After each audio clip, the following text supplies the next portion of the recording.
great, good pies. I'm going there now, actually. Well known in St Helens and everywhere, aren't they? Pimbletts. That's, you know, just nice pies. Oh, about Joe did you? Well, they're for my dad, like, you know what I mean? Always been here in St Helens. Because they bake them nice, you know, it's good stuff, eh? Pimbletts. Pimbletts. They're lovely, we always buy them. It's a pasty shop. Pimbletts. It's the local bakers, isn't it? Supporters of local rugby league football club rivals Wigan are referred to by Saints fans as pie eaters.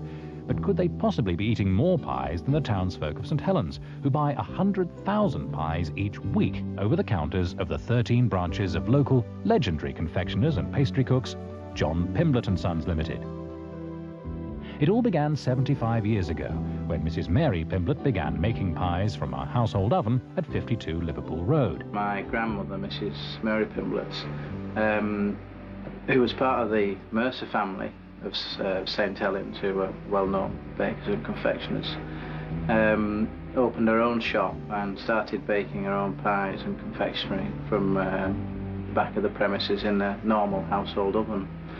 In the first year she turned over £3,000. From that seed of success, business continued to prosper until her husband, John Pimbletts, followed her into the business, and he'd been a fitter in Pilkingtons before that.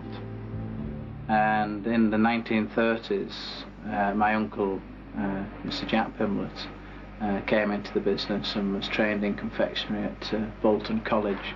In the 1950s, my father, who'd previously been a solicitor, Mr. Kenneth Pimbletts, joined the company, and it was then we became a limited company, and became John Pimblett & Sons. And it was also the time from the end of the 50s through the 60s that the business actually started to grow and develop over the whole of St Helens. The bakery is a thriving hive of activity from as early as 6 in the morning, much the same as in the early days at Liverpool Road, where the success story began.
The whole of the business from its inception, though, was based on buying good quality ingredients and making sure that everything that we made was something which we were all, the whole family were happy with, and there were things that they all liked and wanted other people to try.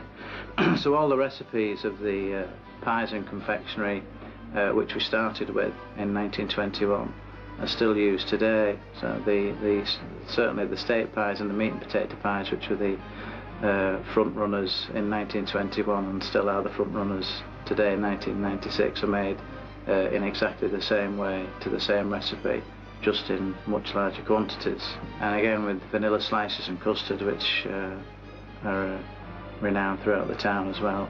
They're still made with fresh eggs and sugar, and still made to the exact same recipe. Even this mixing bowl is reassuringly similar to that of John's grandmother, Mary Pimblett. The only significant difference is the automation, necessary to supply the ever-increasing demand for us pie eaters.